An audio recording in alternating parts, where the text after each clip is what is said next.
Hi అండి, welcome to బావం recipes. ఇవాళ recipe బాదం పొడి అండి. బాదం పొడి కోసం 1 కప్పు బాదం తీసుకోవాలి. మీడియం ఫ్లేమ్లో పెట్టుకుని ఫ్రై చేసుకోవాలి. బాదం ఇలా వేగిన తర్వాత 1/2 కప్పు జీడిపప్పు వేసుకోవాలి.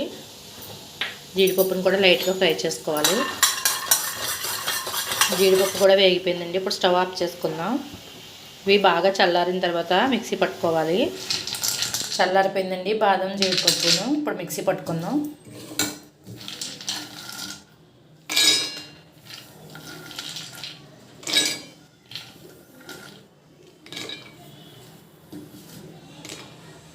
ఇప్పుడు మిక్సీ జార్లో జీడిపప్పు బాదం పప్పు వేసుకున్న తర్వాత కప్పున్నర పంచదార వేసుకోవాలి.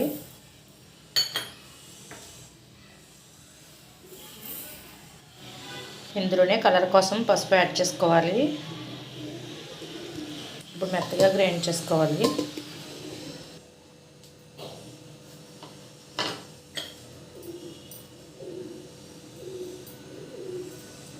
ఇలా రావాలండి.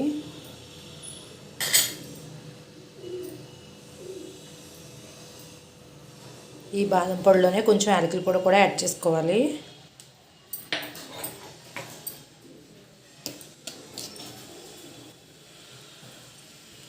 బాదం పాలు చేసుకోవడానికి చిక్కటి పాలు తీసుకోవాలండి.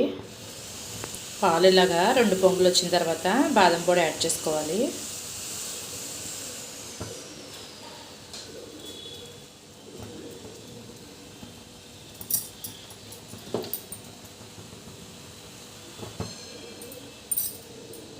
పాలు క్వాంటిటీని బట్టి పొడి తీసుకోవాలండి. ఈ పాలు క్వాంటిటీకి 2 స్పూన్స్ తీసుకుంటున్నాను. పొడి వేసుకున్న తర్వాత ఒక 5 నిమిషాలు మరగనివ్వాలండి.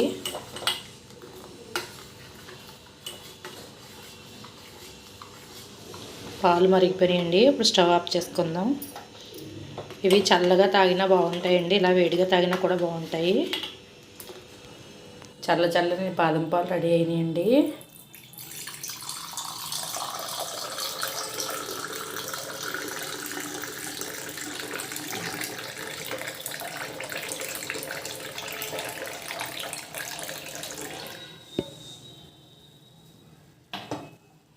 సన్నగా కట్ చేసుకున్న బాదం పప్పు జీడిపప్పు కూడా యాడ్ చేసుకోవాలి.